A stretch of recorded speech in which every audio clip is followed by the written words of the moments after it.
Mina olen Helena Misikepp, mina olen lastepsühhiaatri arst-resident ja mina räägin sellest, kuidas rääkida noorega, kellel esinevad enesetapumõtted.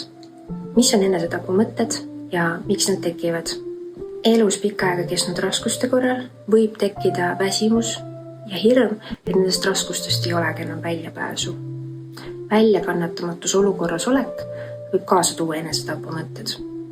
Et mõtted võivad tekkida näiteks siis, kui pikalt on esinenud ärevushäire, meeleoluhäire, inimene on veetnud pikalt aega üksilduses, kiusamise käes, kuid on kogenud midagi traumaatilist. Ja kahtlemata on palju erinevaid võimalusi, miks need mõtted võivad veel tekkida.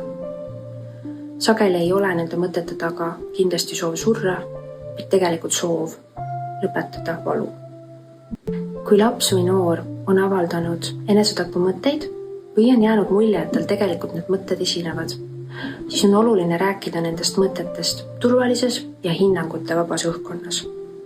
Vajalik on valida rääkimiseks sobiv aeg ja hetk. Rääkida võiks sellisel hetkel, kui teil on mõlemal aega ja te olete mõlemad rahulikud.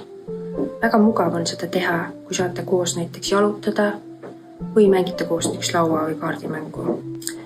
Kõige lihtsam on alustada nende mõtete kohta uurimist, siis kui näiteks kommenteerid, mida oled ise oma silmaga märganud.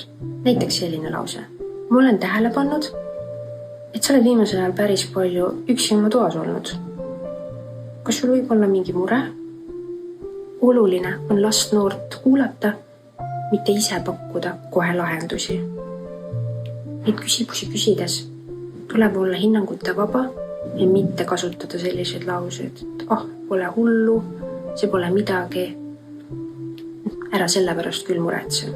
Elutüdimus ja enesetapumõtetest rääkimine on kahtlemata lapsele, noorele ja täiskasvanule väga raske.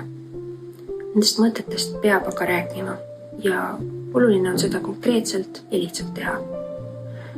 Alati tasub meeles pidada, et nendest mõtetest rääkimine ei suurenda suitsiidiriski, vaid annab noorele võimaluse jagada oma muret. Mida konkreetsemat plaani laps või noor avaldab, seda suurem on suitsiidirisk, seda suurem on oht tema elule ja seda kiiremini peaks abi otsima.